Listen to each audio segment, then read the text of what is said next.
Okay. Get ready. So good that any other band... Oh, what have I done? Oh. I was in regular mode and just wailing on the up key. Okay. That was almost bad.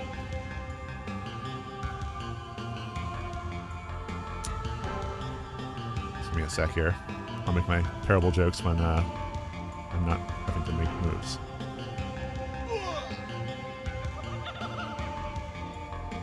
I told you, this game just messes with you. It makes you very tense and unfriendly and disagreeable. These posts should also be saying something, I think, because one of the illustrations in the manual seems to be saying something that says, like, game over, maybe. But the resolution's just so low. Okay, I can talk now. Unexpected Jake might be so good that any other band would be less than Jake. Was it worth it? Anyway, now we get the final remix music here. I like it. It's just so tense. Perfect because I'm feeling so tense.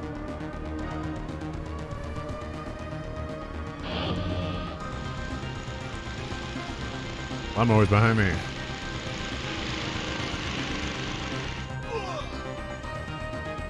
So I've been getting all the decryption units, but I think I could probably skip a few if I had to. Not that I would really have to. Alright, so then this happens, and then there's a giant column here, and after that, Jake comes at you with, like, no warning. So if you're not ready for that,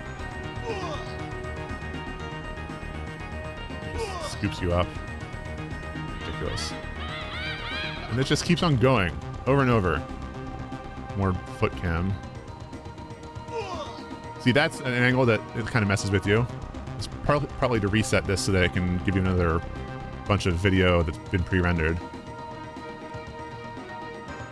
Alright, now a brief break for the other type of this level.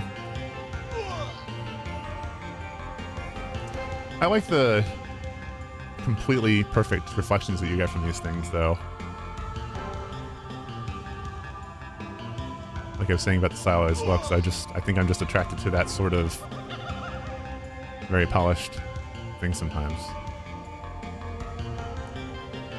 Right? And he goes ugh all the time. What is with that anyway? Every time he jumps and stuff like that. This sort of like diving look that he does sometimes. And now one more of these. No, that won't quite be it, but it's close, and I still have to be on my toes. I'm glad I talked about level 12 already. And this double ugh, I think is just like a glitch in the game, like it always happens. It's Jake swooping and Roscoe. Sometimes some of the characters are missing from this. Like they assembled segments into a level and forgot that like Jake had to be in it or something. Not that I miss it, but... And here's another one that messes with you. It's backwards and like there's Roscoe there. I think something's going wrong. Whoa!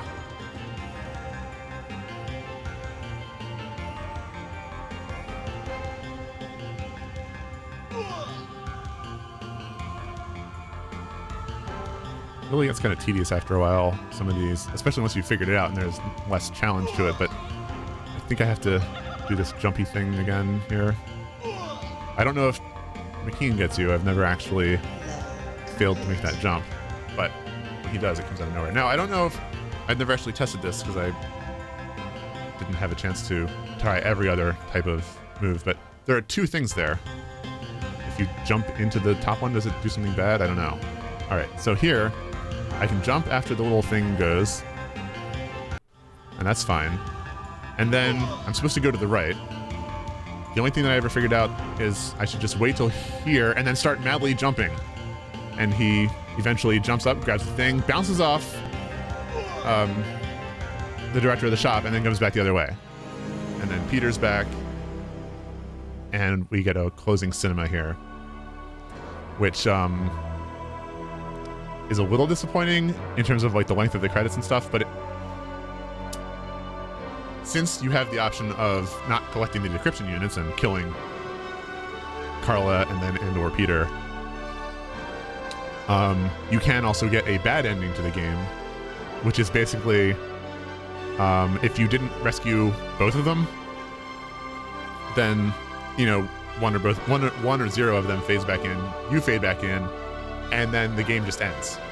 Not even credits, certainly not this ending cutscene thing here.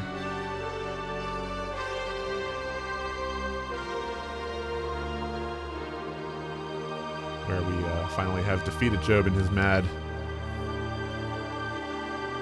alternate reality thing here. As this goes, I'm going to see if there's anything else I wanted to mention. There's stuff in the manual that describes the hilarious system requirements. It gives you some background on the game as seen through the, with some context of the movie. Now we're back. It mentions the cyberstasis spheres. Gives a little bit of a plot of the movie. I recommend that you watch the movie because it's actually pretty decent in a sort of early VR/CGI manner. And because especially after you play this game or watch me playing it, then you'll want to know what on earth all this was about and how much of it actually was put into the game, or how much of the game came from the movie. So we're almost done here. I'm going to illustrate just two things by restarting the game briefly before stopping here. One is that you can avoid collecting the decryption units if you wish. In the first level, it doesn't do a different angle really, but in some later levels it does. It suddenly cuts to a different camera angle, perhaps to illustrate that you should be doing this thing. The other is just one of the many, many amusing deaths of the game. So the credits end, and then it's right back to the attract screen. It doesn't, it says kind of to be continued and good job in the end and so forth, but this just reminds me very much of like an arcade game. It's back to collecting quarters. Was there anything else that I wanted to talk about before I did all this stuff and then it ended? Well, the ending itself is kind of hilarious. The ending of what happens when the when you press escape finally.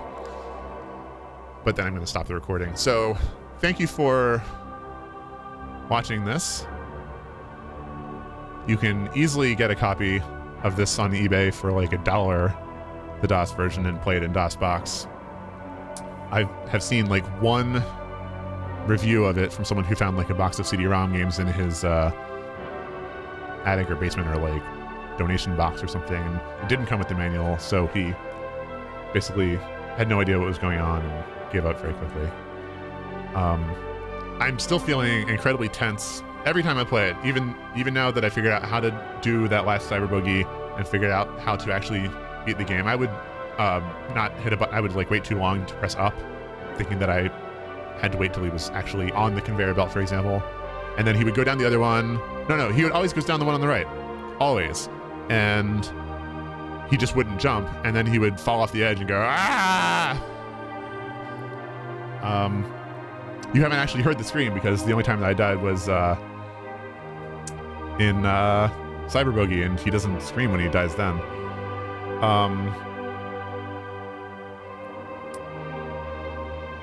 But even after all that, there's so much tense stuff in the game. Even if you're not playing to win, the Cyber Bogey level in particular will just make your heart pound. And then when you die, which you actually heard me do, completely not scripted, I just like flipped out, and I scaled it back a little bit so that I wouldn't frighten the children, but it is infuriating, absolutely infuriating. I'm not going to talk more about it right now because I just want to finish this recording, but unbelievably aggravating, which might be one of the reasons that people just don't come back to it. Anyway, so I'm going to let this thing start up here. And so I'm going to, let's see. I'll jump over the first ball. I will not collect the cryptosphere thing. And then I will let I think McKeen's next, and I will let him take me away. And I'll also turn off my mic as that happens, so you can watch the death thing one more time, and I'll let the continue fade out. When that happens, it'll start the attract screen again, and I'll hit escape. Get ready. Jump now. Okay, so I'm not gonna quite this. See? Look at that. And suddenly, Down. it's kind of funny when you plan to do it. So, all right. That is all. This is Matt signing off. Go Lawnmower.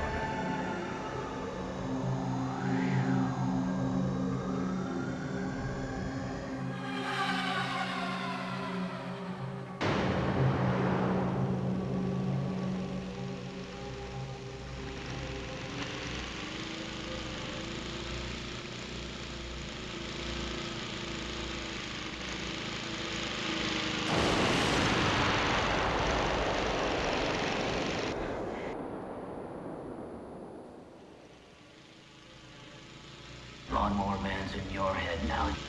There's no escape, ever.